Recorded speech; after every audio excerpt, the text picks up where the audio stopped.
Welcome to sunny Altadena. This is our home. Patty Wickman and Tim Hawkinson live there with their daughter Claire. And we built a studio. This is the garage, little Dixie. Patty's studio and then my studio over here.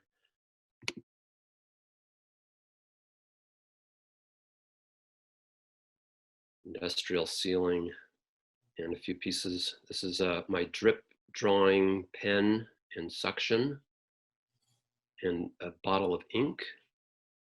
And that is something I'm working on, a drip drawing that's on a rotating kind of surface so that I can rotate the angle and get, each line is a gravity driven drip.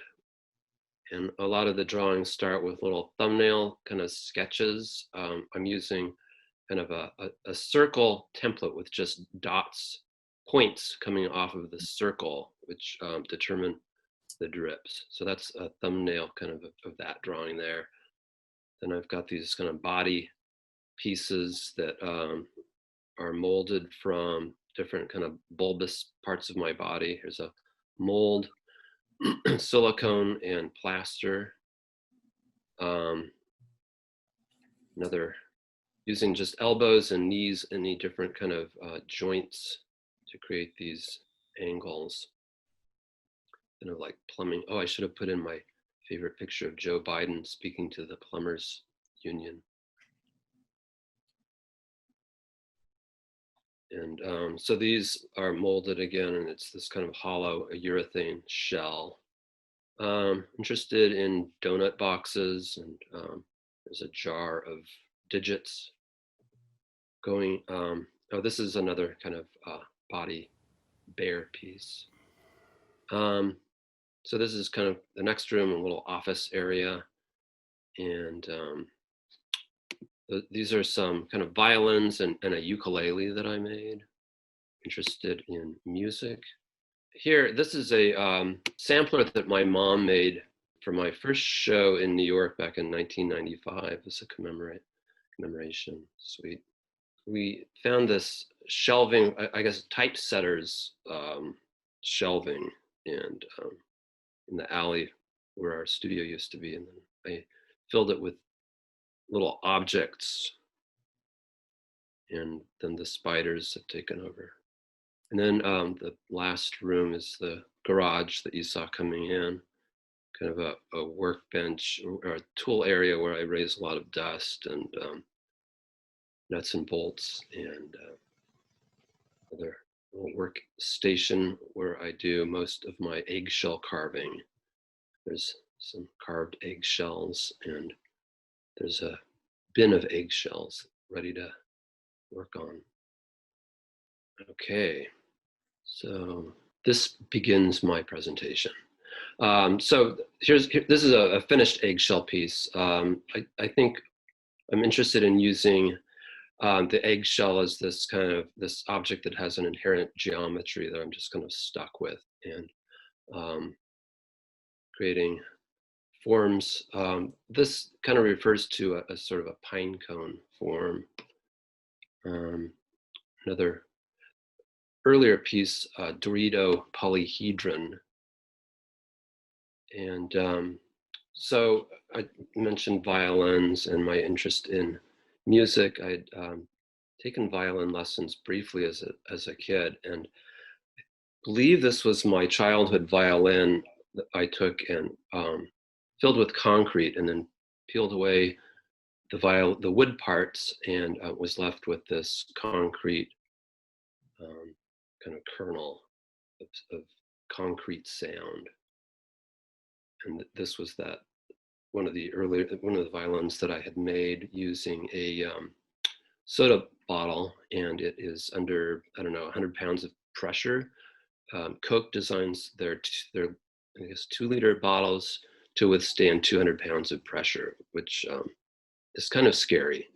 But under that pressure, the plastic membrane acts as this kind of resonant surface, like a drum head, so it actually does produce a sound, but I won't subject you to that. This was a piece called Organ, and kind of gets into the more of the visceral, body-oriented aspect of my work.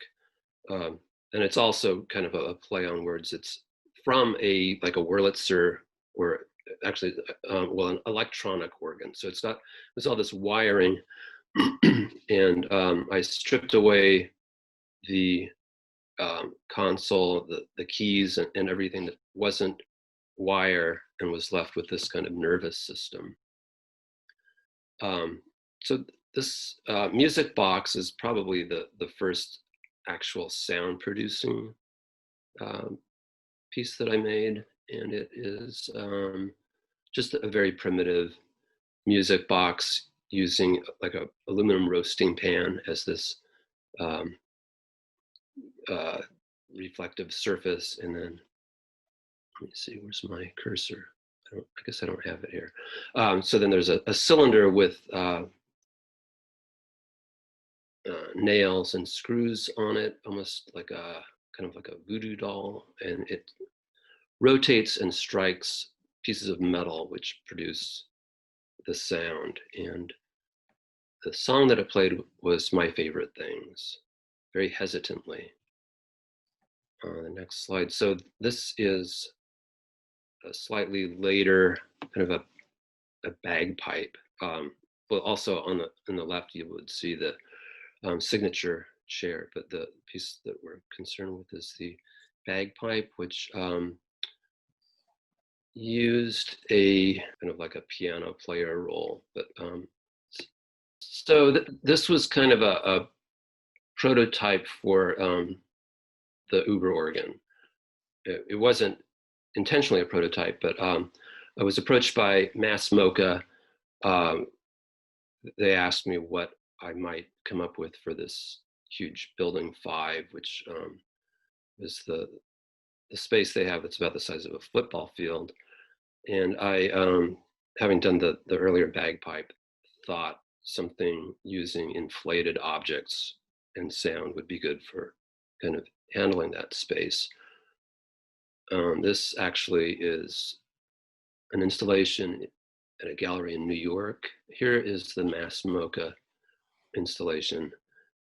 And unfortunately, I don't have very good images of it. This was taken back when it was installed in 2000. And I don't know if that was the best they could do at the time. But okay, so here is the Uber organ installed at the Getty, which I thought sounded the best. The space, it's the atrium at the Getty, and it was acoustically very reflective space. So it sounded very clear. And yeah, so this I think is a video.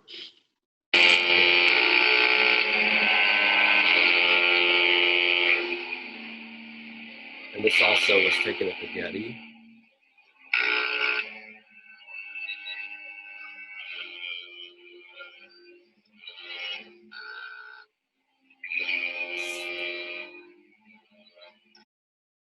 Okay, so okay, here's another sound piece.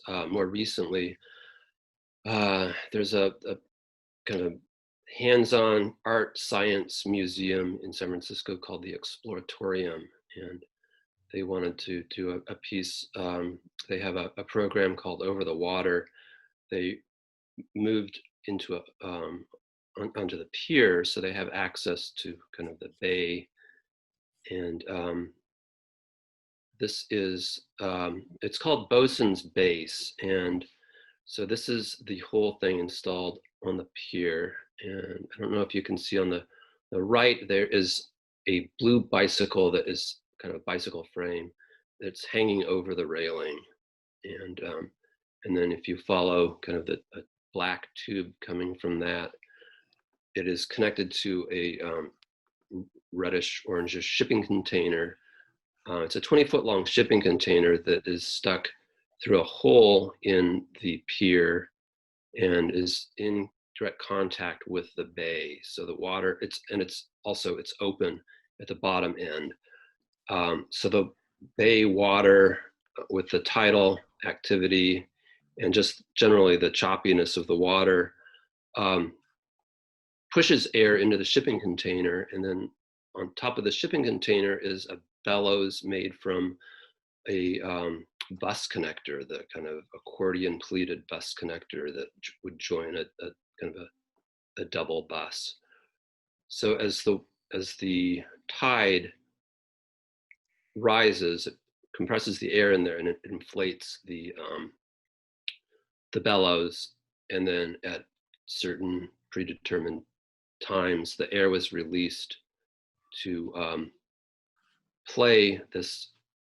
It's called, I call it Boson's bass. The Boson's whistle is the whistle used on board a ship. It's very kind of shrill, high-pitched whistle that is used to communicate under at times when orders wouldn't normally be able to be heard during battle or when the seas were high. So the rear tire, the rear tire tread was notched. Parts of the tread was removed and other parts were kind of built up, so that the tire rotating acted as kind of a player piano, again, with this coded different Boson's calls. And unfortunately, I don't have a video of it in action. Another kind of aspect of my work I've been interested in is just kind of documenting time, just the passage of time. And this piece was called Spin Sync, and it utilizes a little, I think it was a slot car, toy slot car motor. At the point at the left side would be a motor spinning. It's something like 30,000 RPM. And then the gear from that motor joins a slightly smaller gear. And as the gears get larger, they slow down until the last wheel is slowed down to about 1 rotation per 100 years. Okay, here's a detail. So you see the little motor at the left with a wire running to it. Okay, another kind of time-related installation was a series of works called Secret Sync, which were little covert clocks. Here's a manila envelope that is rewired. The clasp is rewired as the hands of a clock. And tape measure, so the band of tape from 7 to 12, it would have 1 through 12 on it and would be rotating or cycling through and synced with whatever the current time was. So here it would indicate 11:15 approximately. World clock, which was a medicine cabinet with different objects in it that all told time. So this was there's an ace bandage at the top with where the clasp was the, I guess the clasp was told the minutes, and then you can't really see it, but in the clasp are these little teeth that grab the bandage, and one of the teeth was rotating independently as the hour hand. And then there's a tube next to that is a tube of some kind of beauty cream with the cream extruding out of the cap. And that extrusion told the hour, and then the cap would rotate telling the minutes. Then at the bottom, it's a little, maybe hard to see, it's a nail clipper at the bottom right. And that again was rotating with the 2 kind of clasps turning independently to read as clock hands. Oh, here is a detail of a pill bottle that was also motorized, not pill bottle, but a weekly pill dispenser. So it would also sync with the week. So not only did it tell time of day, but it told the day of the week. So today is Friday, and what was the time? Judging by the lotion, I guess it's about 4:30. Okay.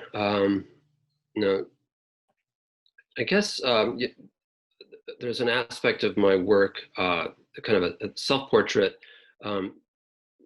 rethinking self-portraits a little bit.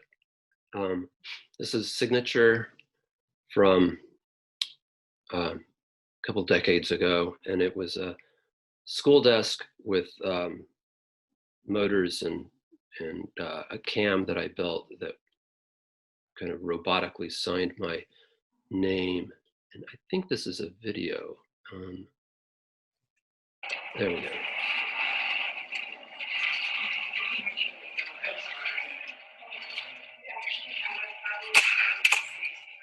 So it would sign the name and then chop it off of the tape and drop it into this pile. So I had the idea of just this machine that would write something. I wanted to kind of achieve the marvelous, this kind of robot thing, realized through very crude means, and either write something or draw something. And anything that I came up with, from my perspective, was just too loaded. So I decided to go, I mean, for me, it's almost kind of just anonymous. Not really anonymous, but it's like a blank slate. It's just reiterating my name, which from my perspective is just kind of, I don't know if that makes sense, but in retrospect, it became this kind of reiteration of my name, this huge pile of ego that just pushed the viewer away, which wasn't really my intention, but I thought was kind of funny. Okay, so another kind of self-portrait, more direct kind of self-portrait thing, a balloon self-portrait. I think when I was a kid, I remember using it at craft time, just peeling glue off of my fingers and thinking how cool that was. So this was kind of realizing that on a grander scale. So I painted latex rubber over my entire body. I did it in 2 stages, like bottom and top, and then peeled them off and sealed them and inflated, turning them inside out. And then behind it is a piece called Reservoir, which was latex painted directly onto the gallery wall and inflated and connected to the figure through an airline, keeping it inflated. This is another installation.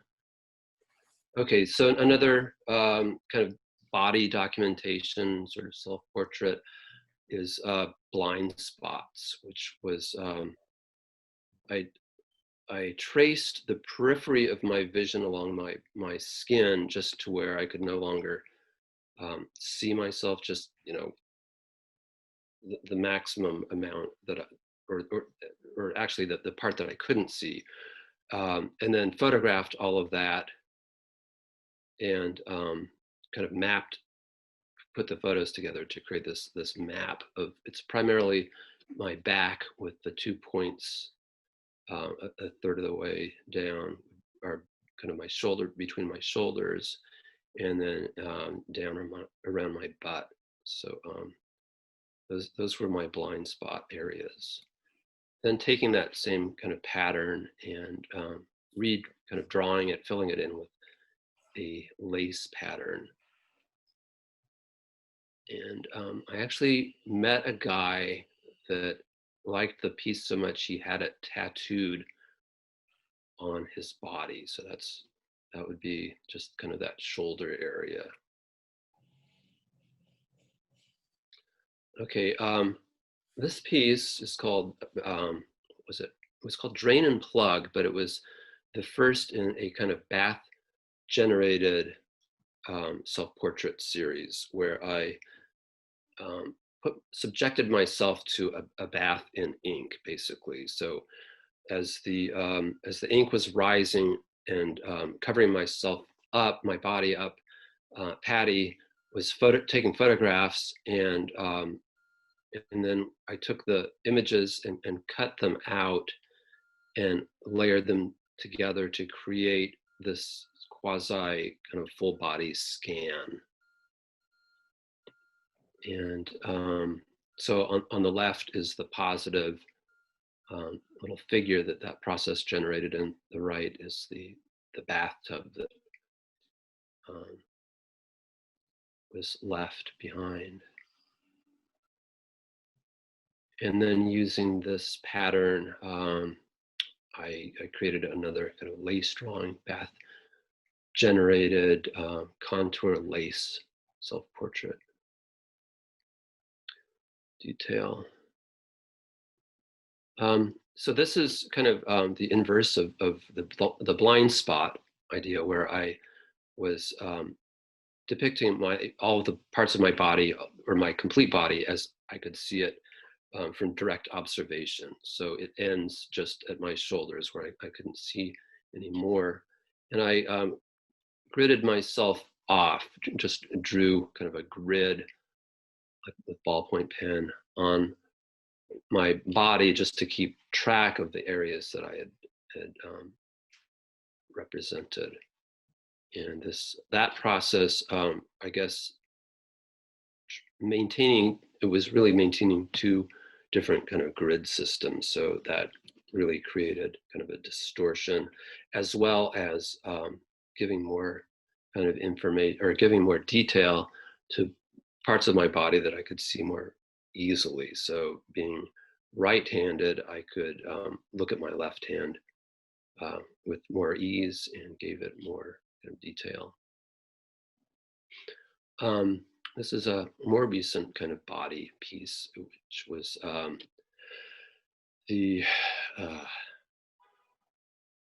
it refers to the Vitruvian Man, the Leonardo, obviously, but it was taking all the body segments and kind of readjusting them to one kind of uniform segment, which in this case was the liter soda bottle. So I took these soda bottles and scanned and photographed myself in segments, and resized the photos, and wallpapered the soda bottles with the paper printed skin. And then going back to a couple of earlier pieces that may not look so self-portraity, but this is a feather made from my hair, and a little bird skeleton made from my fingernails and toenails, and then an egg, which is nail clipping and hair ground up and then bound together with super glue. So using the nail and the keratin as kind of the medium. So there was a comment in the questions made about kind of the visceral aspect of, I guess, in my work, and I think it comes out in a lot of the self-portrait pieces. And so when I read that question, I thought of these pieces. These are collages based on the five senses. So in this piece, there is the eye, and then over the iris is a mouth, and then there's an ear, and a nose, and then a finger for tactile sense. The finger, and then the mouth, the eye, nose, and ear. So recombining the senses in different orders and different levels of kind of visceral repulsion, I guess. Part of that is just using the glossy photo paper, and then their collages, I tape them together, and they would normally be flat, but I mount them on a panel using spray foam, just like industrial insulation foam that comes in a spray can. So it's kind of making my own foam core, really. So that gives most of them this kind of undulating kind of surface that makes them, I think, a little more body-like. And then this piece is called, well, it's an octopus self-portrait using my mouths, different images, photos, as well as scans of my mouth as the suckers, and then collaging my different limbs together as the tentacles. And I haven't talked about scale in some of these, like it's hard to read in this piece, but I think it's something like 8 by 10 feet. So it's largish for like a photo collage, I guess. And kind of envelops you a little bit. So Emoter is kind of a more obvious sort of self-portrait piece, although it started with just the stepping stool is kind of the control center, and it consists of a tiny television screen. You might see the kind of black box with white wires coming out of it, and those wires are all light sensors. So there's an array of maybe 16 or 20 light sensors on the screen, and the screen is just tuned into a random channel, just providing, it's a way of providing kind of a random input for switching on and off these sensors. And I was just interested in kind of harnessing that random signal and making some sense of it. An earlier idea was to have it connected to a grid, a wall of maybe like boxes, and each switch would control a box, like maybe it would push it out or pull it in. So that was kind of interesting, but it didn't make as much sense as if I just applied this random signal to a face. And we're so trained to read expression in a face, so that no matter what random thing it did, it was read as kind of an intention of emotion.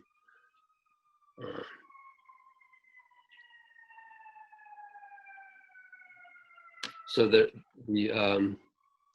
sensors are all control different aspects of the face, raising and lowering the corners of the mouth, or making the mouth open, or the eyebrows arch.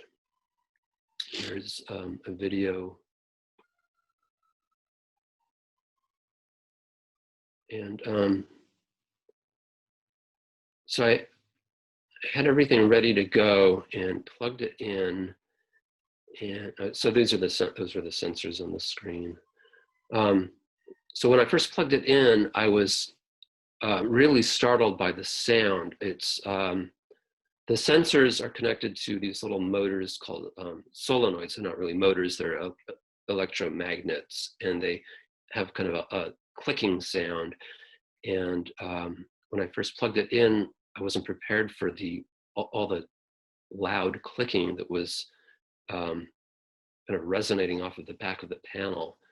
I thought that it was kind of self-destructing, but then I realized it was just a natural part of what it was doing.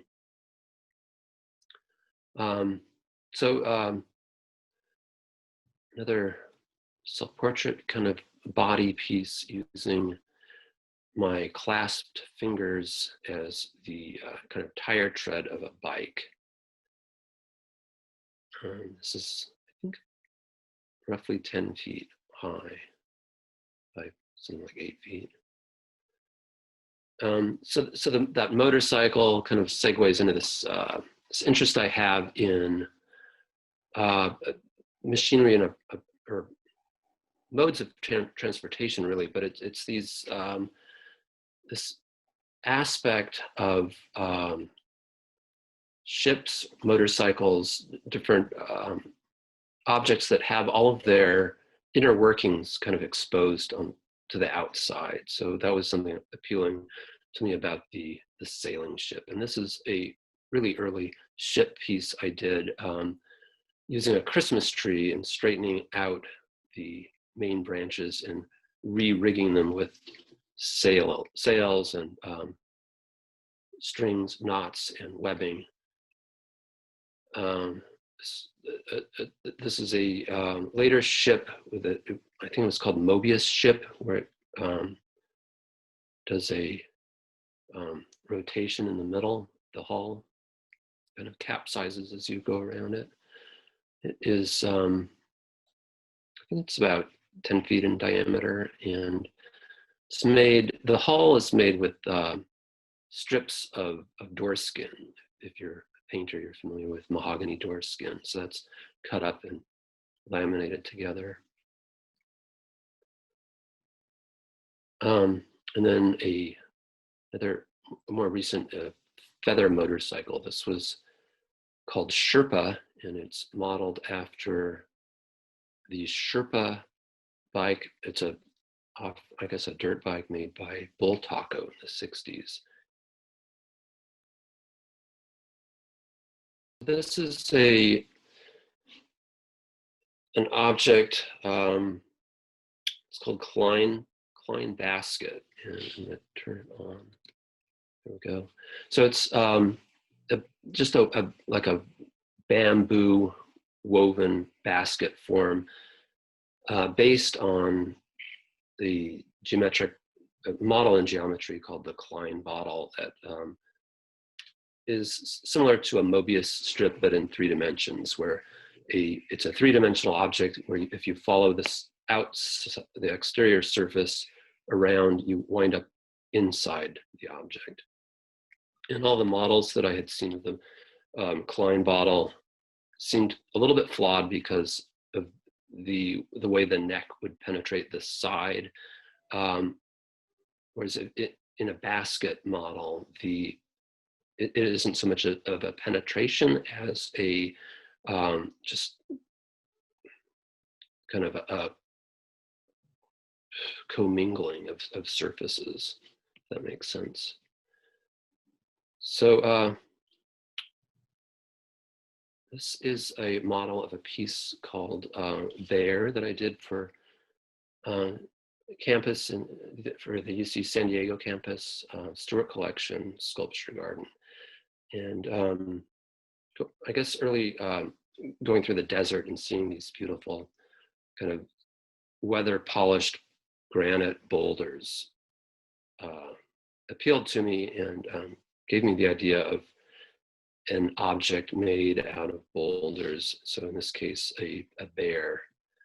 So we selected the boulders for the piece, and they were scanned, and this was a model that was printed.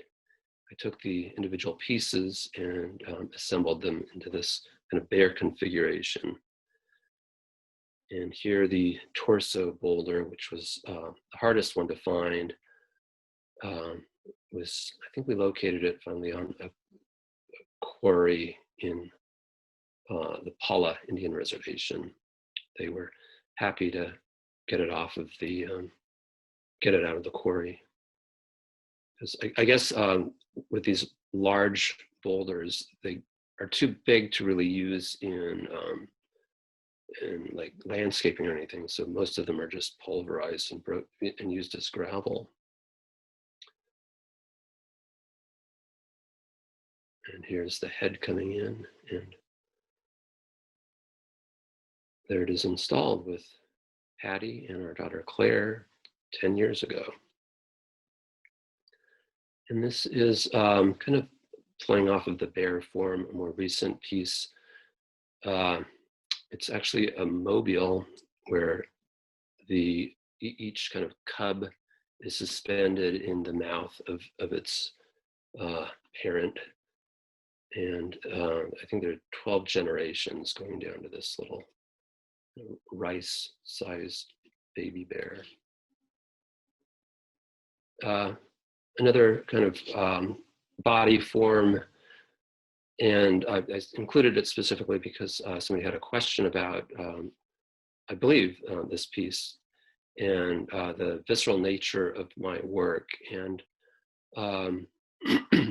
so true value, it's obviously a kind of a torso, and it's using kind of a material that was already set up, kind of the bag within the bag, the plastic shopping bag with the paper bag in it.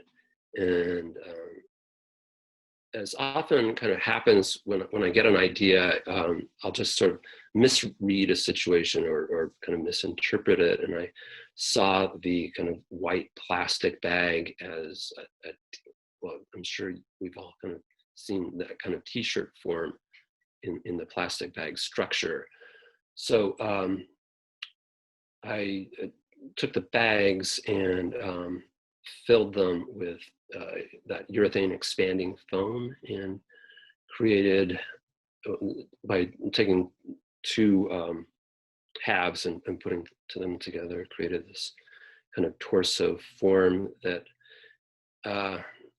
is kind of the shows kind of the compression and the tension that's going on in the body, kind of the skin and the kind of viscera that's trying to come out a little bit. If that makes sense. This is kind of similar to some of the pieces we saw in my studio, another body form. And then more recently, getting kind of into ink drawings. This is a piece I did a couple of years ago. It's about 10 by 8 feet, and is ink, India ink drip on just butcher paper. I liked the way that the ink traveled on the butcher paper as opposed to different papers that I tried. So the piece is called Hybrid. It's a kind of fantastical architecture consisting of a lighthouse at the top, then a windmill, and then a water wheel from a structure, something like a sawmill. And I was interested in just these three different planes of rotation. And I guess that is kind of embedded in the way that the piece was created. This was done on that rotating panel I showed you in the studio. So the drawing itself was in constant rotation as I was getting lines to travel down the surface at different angles. So this is a video of me just making one of the drip drawings. So this is the kind of ink pen. And so you can see each line is a drip of ink. And then to stop the lines, I have a little device, kind of like a dental suction, and I just suck up the end of the drip so it won't go any further.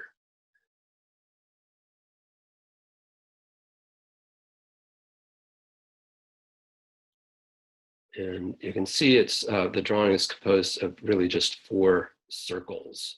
And I take a template that has holes in it and just put a pencil dot down for each point on the compass, and then allow the drips to come off of those points. So the trick is getting the drips to line up with the previous drips to kind of create that grid.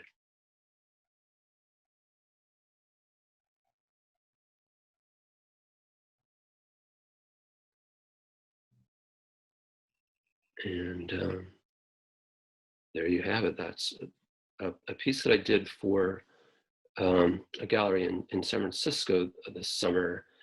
And here are some of the drawings installed, starting with really kind of basic, almost sort of primitive iterations of the circle in different combinations. And then I did 30 or 40 smaller drawings, working out different kind of combinations and relationships of the arc.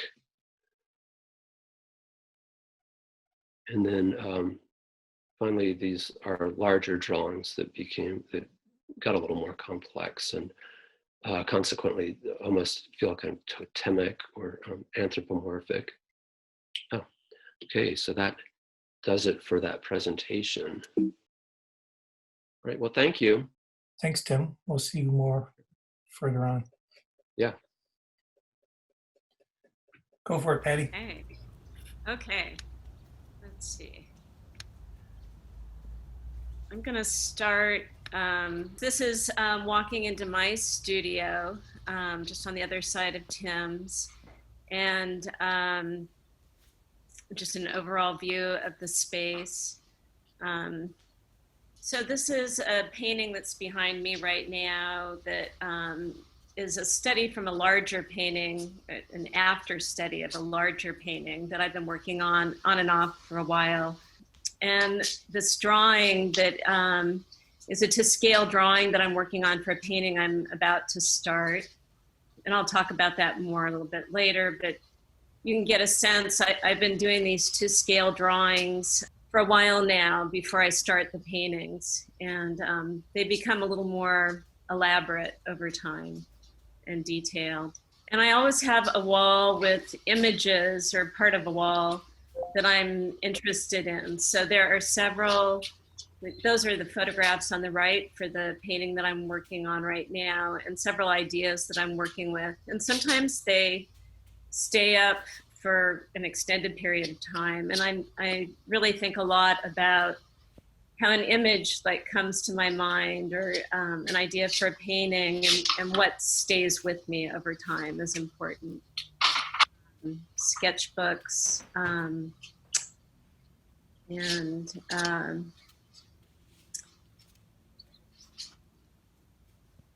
then there's, I'll be talking about these a little bit later. I've been doing these paintings annually for a 40-day period of time, and this is one from one of the series. It was kind of all of the paint left over on the palette, just stuck to the canvas.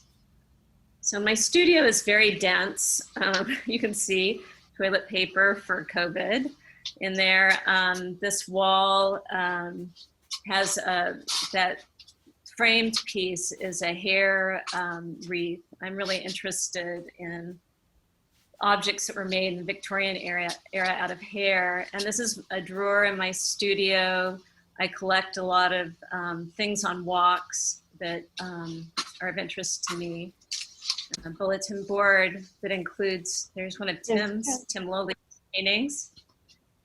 And an angel that I made in a Howard Finster workshop when I was in grad school.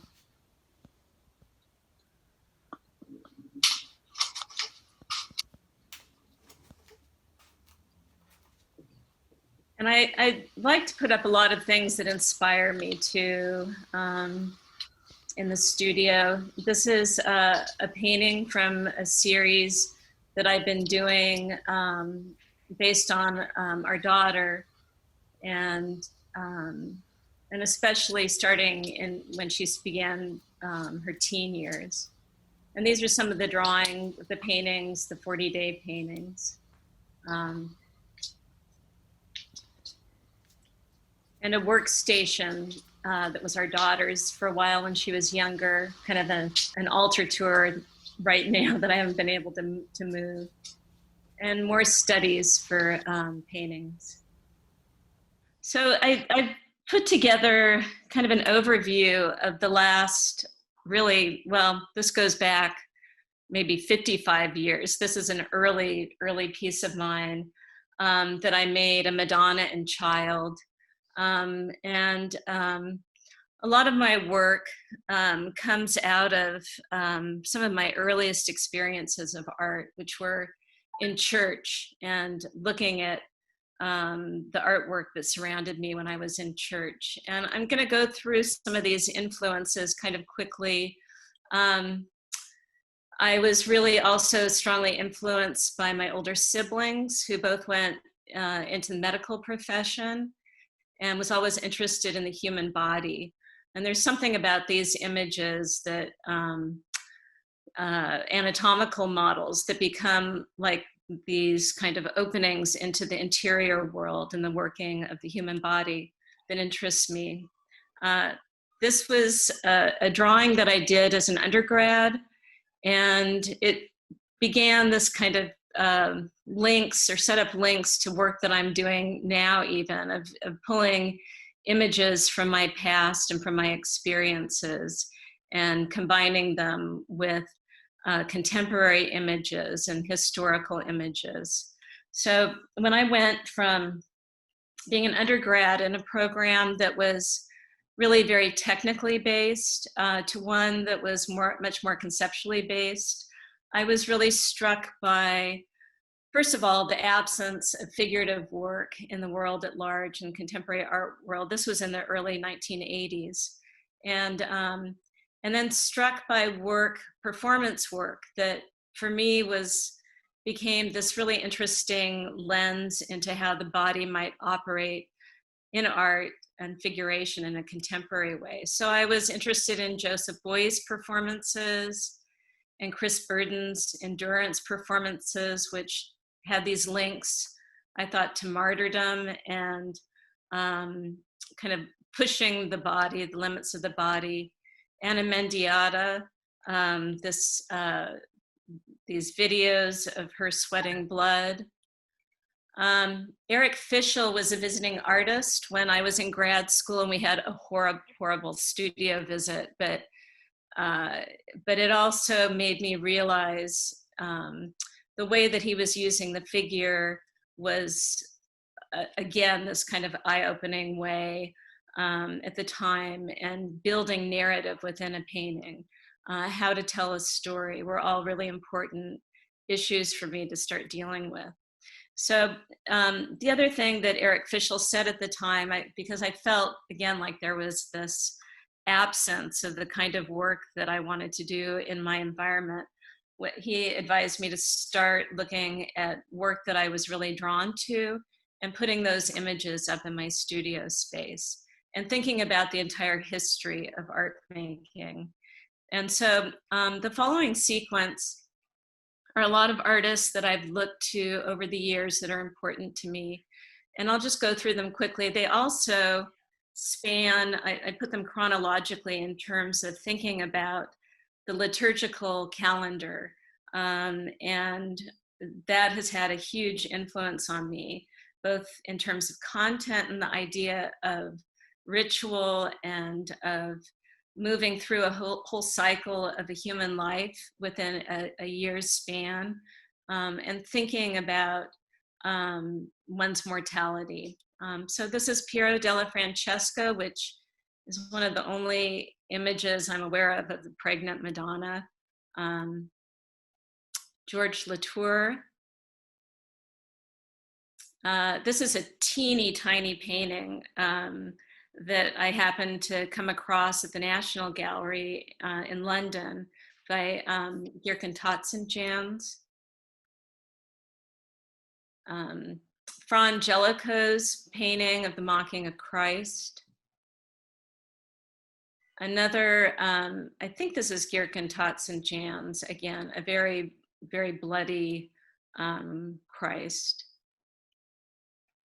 And Fra Angelico, again, these paintings that were done in the cells of monks in Italy were really striking to me. The idea of living with an image for a long time, for your whole life practically, and meditating on it. Hans Holbein, Dead Christ. Grunwald's Eisenheim altarpiece. Caravaggio's the Saul on the Road to Damascus, conversion of Paul. Piero della Francesca. The other thing that really struck me as I began looking at images, and especially thinking of images of women, the way so many of these images were painted with a real sense of the power of the female body was important to me. And this idea of the cloak of Mary and this idea of protection is really one of interest to me, and one that I've been trying to figure out a way to respond to in a painting right now. I still haven't figured that out yet, but it's something that I think about a lot. I'm drawn a lot to the work of female mystics, Hildegard von Bingen,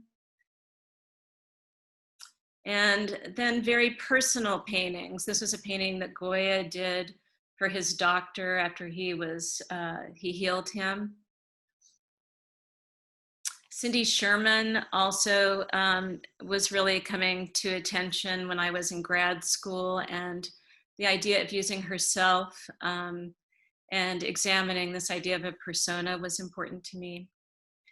And this is later, this is maybe 10 years after grad school, but the movie Blue Velvet had come out, the David Lynch movie, and I was really struck by this scene. You can see in the far distance where one of the main characters, Dorothy, comes running out naked in this suburban environment. And there's something about that moment where you become so aware of the vulnerability of the figure and of the flesh that stood out to me. And Andrei Tarkovsky has been, his films have been really important to me in my work. The way he deals with mystery and with human relationship. So how does all this play out in the work? One thing that I did in grad school, a couple of ways that I began working, which still kind of resonate to me and play out in the work. One was that I began using photographs that I had either taken candidly or that I came across, and images that I staged. And I began collaging those images within the paintings. In grad school, I began doing the black and white paintings thinking I would do them in color, but the color just seemed really inappropriate. But these kind of visionary, kind of mysterious paintings came about. And I had photographed my father, who was having health issues at the time. And there was something about those images that really stood out to me. They both being really aware of the mortality of my parents was something I began reflecting on, and the idea of healing and how one goes about that in your life. This painting too, I began working at a really large scale. The figures are a little over life size, and the painting was done on glassine paper. I had developed really kind of precise technical skills as an undergrad, and the early 80s was not a time for precise technical skills. In fact, everybody who was coming to working with the figure at that time, like Eric Fischel, was trying to figure out how to paint. And so I was very much aware of not wanting the paintings to feel overly labored. And so a lot of these paintings I would try to finish in, I don't know, 1 or 2 settings, and they were quite large. And so they had this sense of being really kind of physical and not overly fussed over.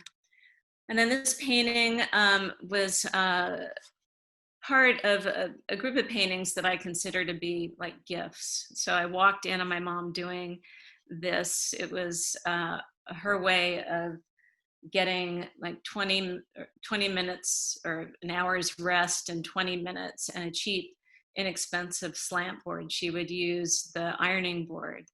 And she felt radiant and kind of displayed almost like a martyr. So before I go on, I wanted to include this quote by Flannery O'Connor, because I think it, even though she was talking in this about the what makes a story work as a fiction writer. I think about this a lot in my own work. And she says, I often ask myself what makes a story work and what makes it hold up as a story. And I have decided that it is probably some action, some gesture of a character that is unlike any other in the story, one which indicated where the real heart of the story lies. This would have to be an action or a gesture which was both totally right and totally unexpected. It would have to be one that was both in character and beyond character. It would have to suggest both the world and eternity. The action or gesture I'm talking about would have to be on the anagogical level, that is, the level which has to do with the divine life and our participation in it. It would be a gesture that transcended any neat allegory that might have been intended or any pat moral categories a reader could make. It would be a gesture which somehow made contact with mystery. So I feel like several times in my trajectory or career as an artist, I've hit these kind of roadblocks where I haven't been sure how to put narrative together and how to think about it. And this painting was one that really made me think about a different way of assembling a group of figures. It's a painting, a fresco by Giovanni de Milano. And as I was looking at it, I was really struck by how gesture is used and the same repeated gesture in these three different figure groups that suggest a sequence of events, but also create this cohesion and relationship between the groups, the passing, the washing of the hands, the passing of the infant, and the passing of the afterbirth out of the room. And so I began using that as a way of thinking through paintings. This is a large scale painting. I think it's, let's see, 8 feet tall by 12 feet wide, 3 panels side by side. And it also, I began photographing other people more and photographing myself a lot, because after I showed those images of my family, nobody wanted me to take pictures of them anymore. So one thing that I feel like I've wrestled with over time is the people that I use in my paintings often are people that I know intimately, and I'm not painting them as portraits of those people, but they become characters within the paintings. And that boundary between kind of making a figure public and what's private sometimes is something I've had to negotiate in the work. This is called Monument to the Four Winds. And I was interested in that sense that when you walk away from the painting, you complete the fourth direction. And the sense that all of the figures were being pulled, like stretching out the canvas or the parameters of the painting. This is called Glass Harmonica. And a lot of the paintings, I've been interested in this idea of the vulnerability of the figure and the precariousness of our humanity. And I'm interested in when a painting resonates with several different kinds of meanings. So the glass harmonica was actually an instrument, a historical instrument that could be played with you get different sounds out of different levels of water within glasses and array of glasses. And then I was also interested in the idea of the weightiness of this figure and him maneuvering this kind of very fragile and almost dangerous kind of pathway, crawling across the mattress springs. And thinking about alcoholism and bedwetting, all these different kinds of ways that the image could be read were interesting to me. This is from a series of two large paintings that I did, and the figures again in all these are life size, of figures being surrounded by different sources of illumination. A male figure with flashlights. And this was a painting again by Gierken Jans that influenced both the previous painting and then this painting, female figures surrounded by mirrors. And almost like in both of these, there was almost a sense of entrapment, but self-imposed. So there are these psychological aspects of the paintings that are also important to me. And this was an important kind of mark or jumping off point in my painting, where I began doing all of these small studies after the large painting. I was really interested in all of the photographs I had taken for the painting, and in how just shifting a pose slightly, the meaning changed dramatically. And so I began thinking of different ways of experiencing or exploring that with color as well. And I did a series, I think it was 14 small paintings, that each with a different color palette. And then it led to a couple of paintings that I did that take place in Disneyland or Disney World. This is called Flotsam, kind of a disaster and It's a Small World.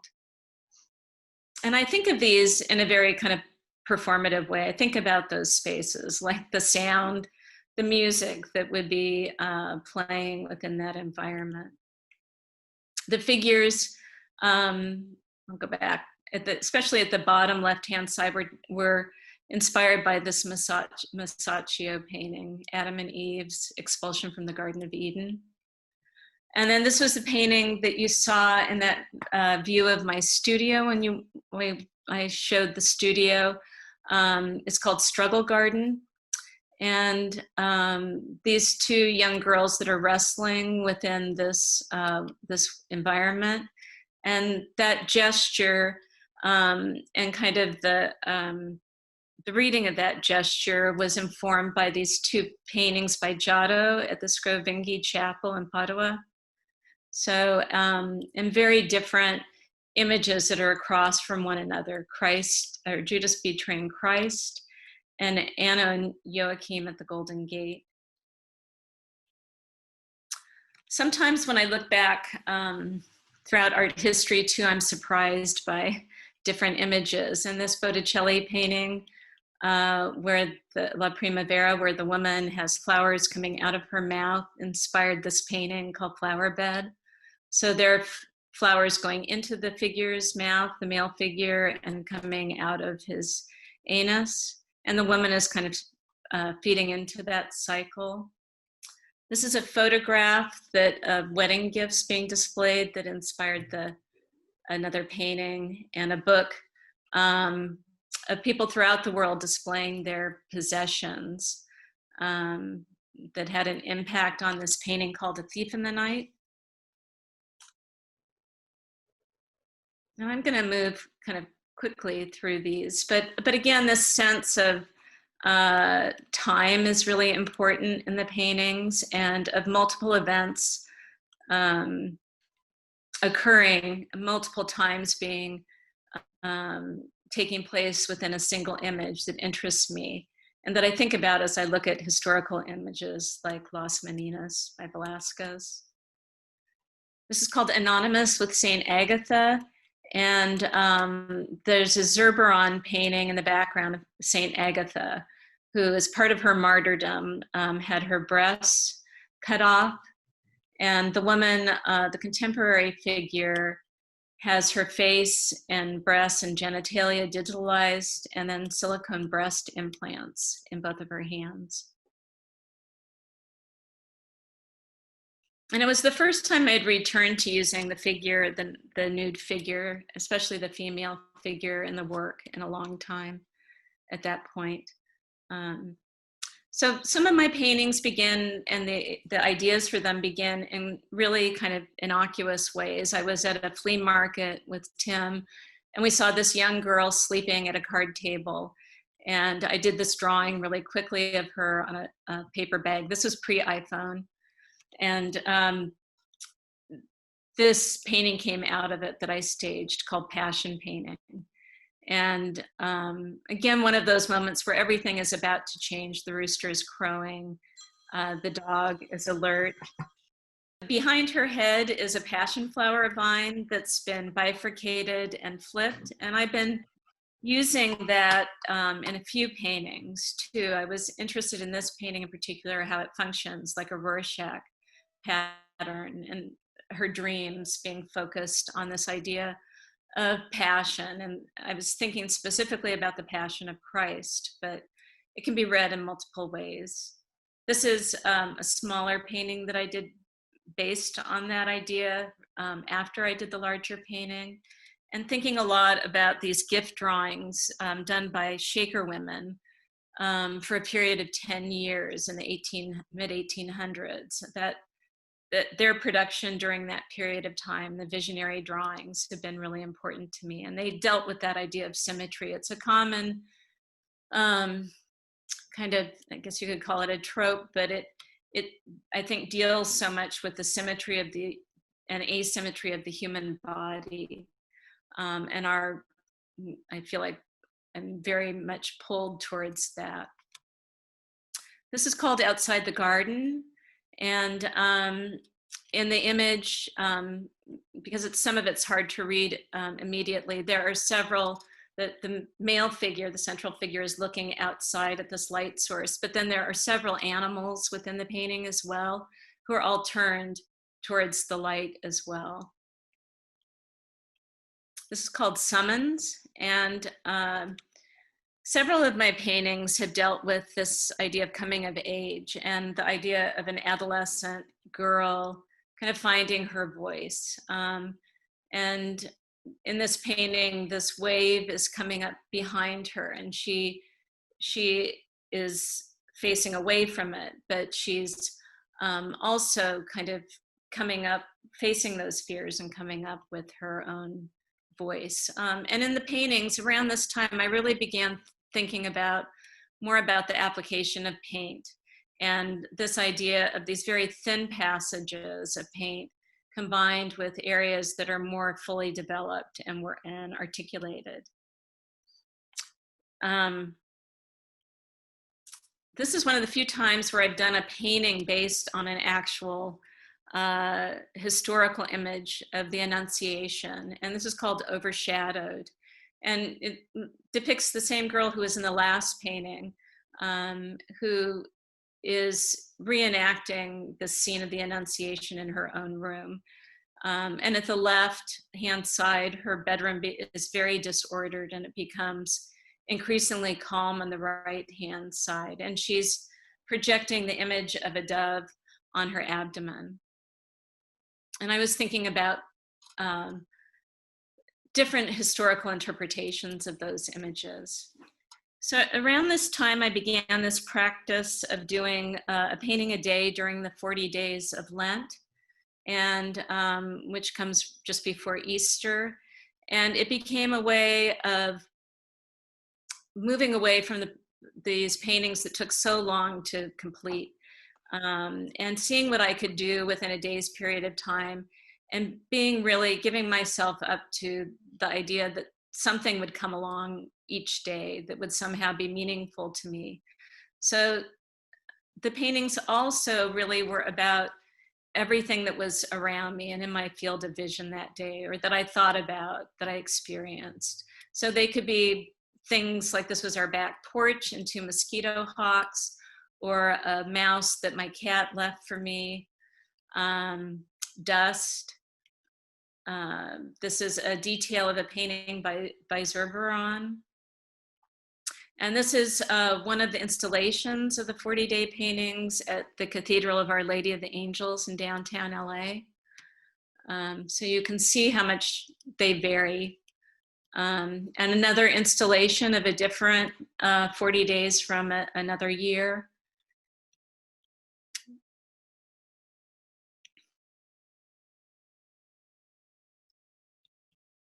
And it allowed me to play around with imagery too, and an application of paint and color. So these 2 paintings, I mentioned this earlier, are paintings of our daughter. And I began noticing as I was going through images that there were a lot of photographs I had of her in a corner of the photograph. And so they're loosely called corner paintings, but they deal with these kind of moments kind of private moments, but moments where there's this sense of kind of awakening or some kind of self-realization. And I'm continuing to work on those paintings. And then the next 3 images are from my last one-person show. This is called First Bite, and a detail of the painting. Again, that bifurcated image of the tree is central to the image. And this came out of an experience where a friend's son was in our backyard and was running around and started taking off all his clothes. It was a really hot day, and was standing underneath an apple tree and eating an apple in our backyard. And it was one of those moments where it was so reminiscent of Adam and Eve in the Garden of Eden. But there was also this kind of sense of the innocence of the child, but also this presence of history and of his whole life ahead of him and his past. There was something about all of history kind of coming together in this moment that was really important to me. And then I asked his parents if I could use the image for the painting. And this is the painting in the exhibition. And on the other 2 walls are a couple of images that are, I'll talk about briefly next.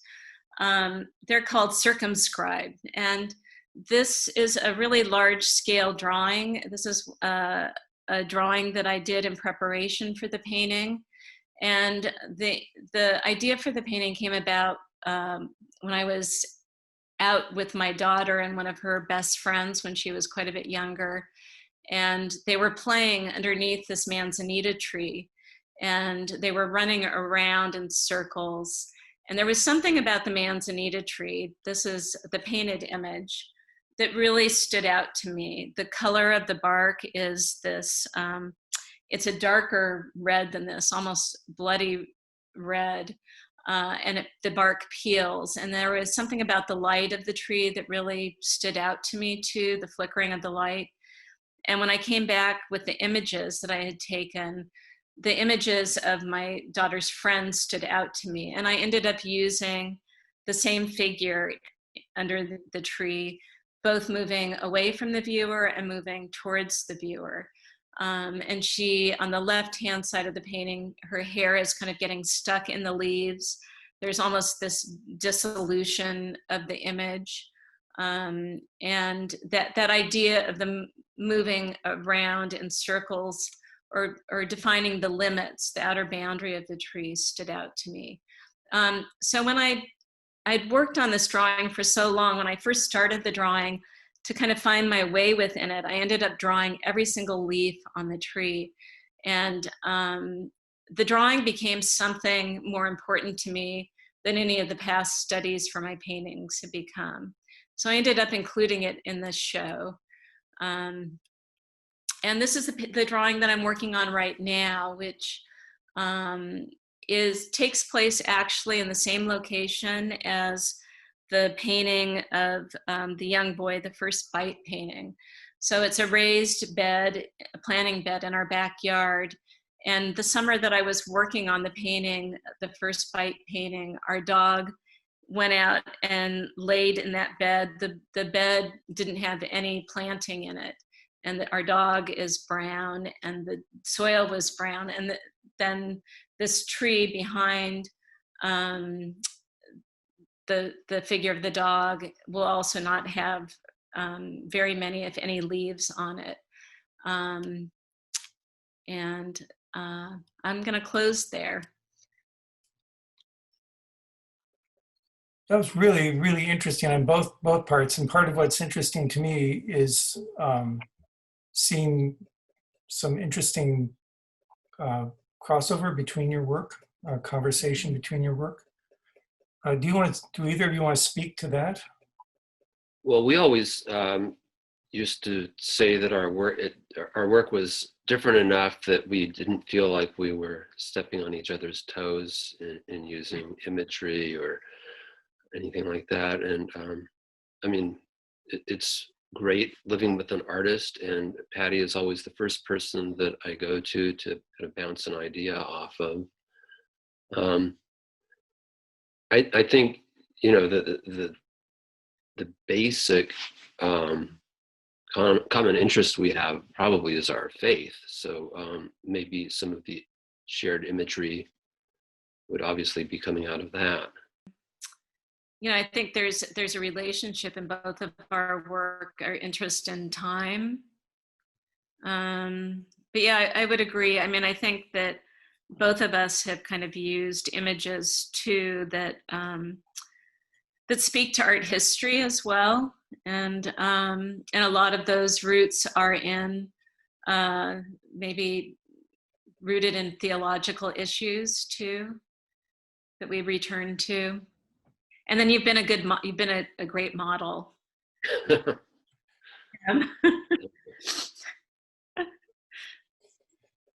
I did want to make one observation that and it probably is something that was just like totally obvious in your work, Patty, but your use of symmetry.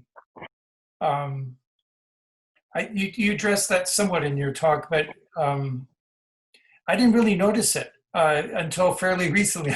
I'm looking at this tree, I'm thinking, this tree is actually a mirror image of itself. And can you maybe talk a little bit to that idea of what's sort of at the heart of that?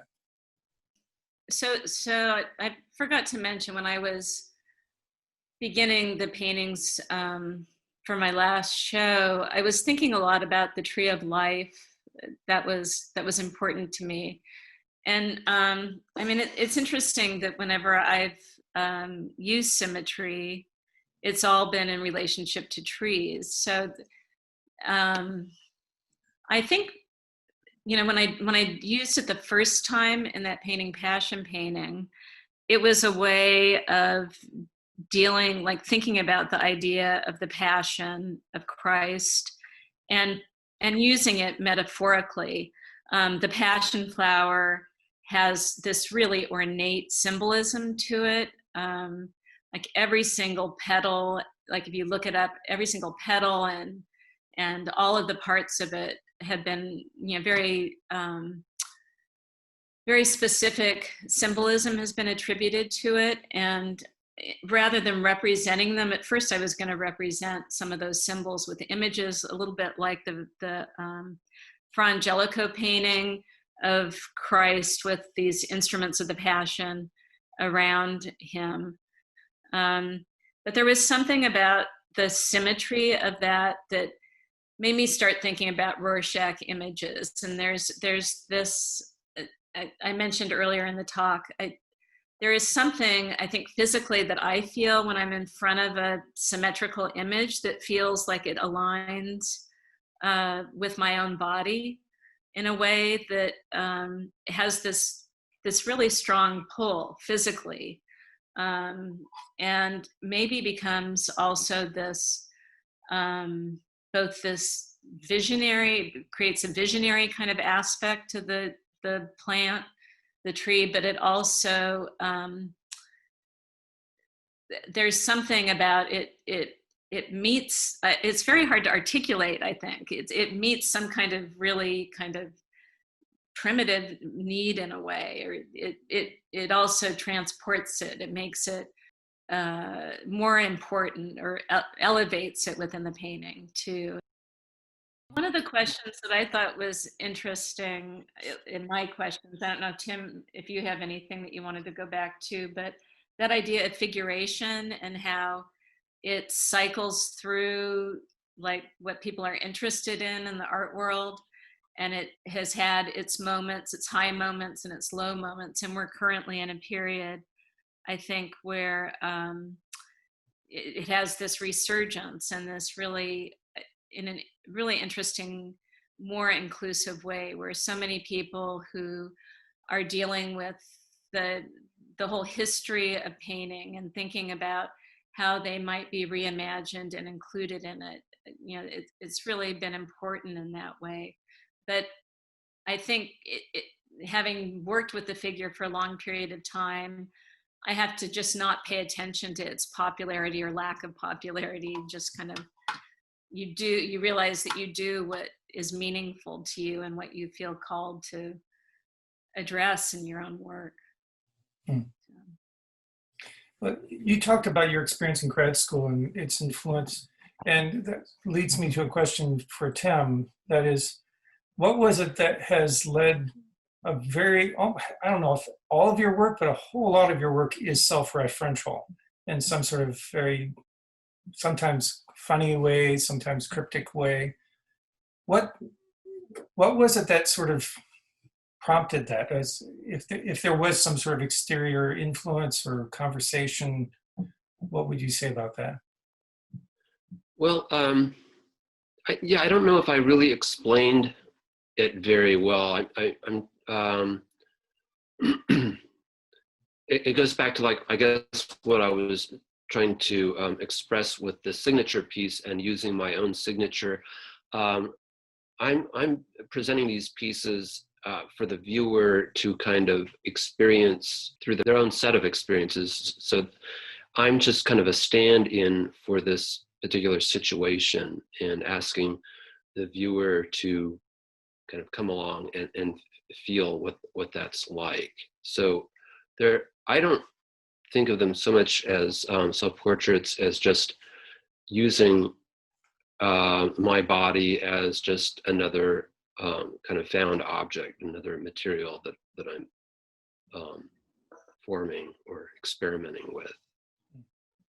Where did that come from? I mean, looking at Bruce Naumann's work, and I worked with Charles Ray at UCLA, artists that used their bodies in often more performative kind of situations, but that kind of led me to see the use of the artist's body as just another material. Yeah, those kinds of connections occur to me, but you seem to take it, you take it in completely unexpected directions that are often comical and self-deprecating, and it's very interesting to me. There's a comment in the chat section from my friend Riva Lair, who's listening in today. Do you see it, Patty? I do. You want to read the? Yeah. It's more a comment than a Yes, question, but you might respond to it. I see a relationship between both artists' work in terms of a relationship to theater, secrecy, and magic, the theater of religion in some ways. It makes me think, like, I guess it was maybe in the mid-90s, I remember coming across a magazine from the 50s with images from a theater, like, presentation. There was something about the color from, like, the 1950s that was really interesting to me, but also something about the self-possession of each of the characters and the staging that really stood out to me. It's interesting, though, because I have a really hard time going to live theater performances. I don't know. But I'm still drawn to those elements of how, I think about how the body exists in space and bodies exist in relationship to one another, and in performance too. But I'm totally in the two-dimensional realm. I think I respond to the comment, just, let's see, in terms of a relationship to theater, secrecy, and magic. And I think in some of my pieces, I'm trying to portray this kind of sense of magic, but also explaining the trick at the same time. Maybe it's something that happens more in my kind of mechanical kind of motorized pieces, but where it's performing this kind of amazing task, but then it's also kind of being deconstructed before your eyes.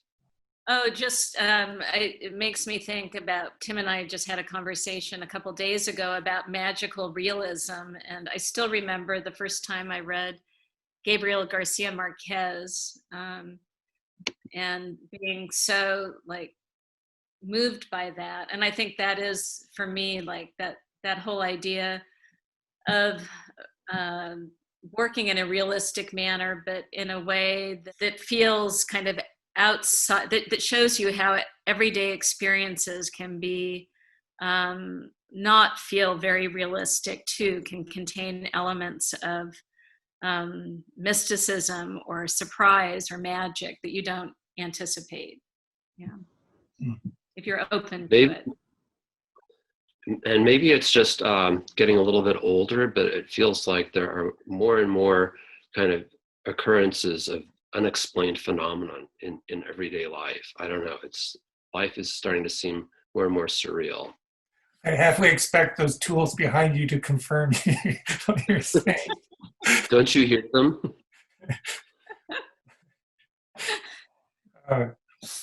Riva, Lara, are you there? Unmute. Am I visible? Hi. You are visible. You are. This was remarkable. I wish I could just sit and talk to you guys for an hour. I love both of your work. And, I have about 1 million questions.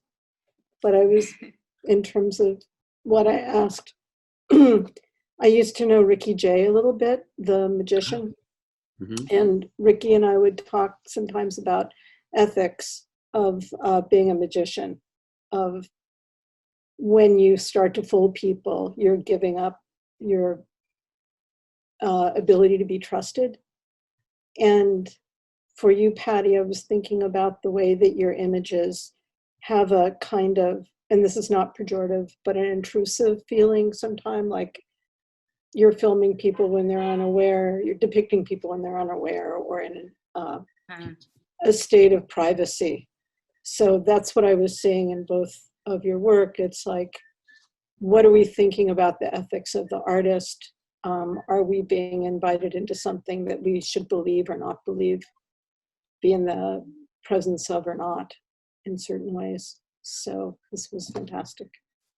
It's interesting.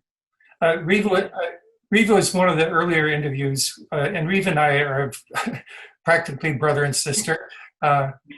Riva has a book, if you don't know about this, she has a book that just came out called Golem Girl that is amazing. I read it in 2 days, the last couple of days, but it's getting a lot of press. It's doing very well. She doesn't need me talking it up, but I would definitely check it out. Absolutely. I love the title. Thank you. I am a monster. It is true. Well, we've pretty much come to the end of this, but to be honest, knowing both of you, having this conversation and sort of thinking in terms of your two work is really kind of an interesting charge. It creates a kind of conversation that individually, I don't think most people experience. The artists we've been doing this with, for the most part, don't know each other. And so it's kind of interesting to see how they respond to each other's work. But for me, part of this was, it probably comes out from my own experience that moving through life as a partner to someone who else has a creative practice, it's really pretty important, the kind of mutual conversation and support. So I'm really grateful that you guys agreed to this, and thanks again. Okay. And Thank you. Yeah. See you sometime in the not too distant future. Okay. All right. Okay. Take care. Bye-bye.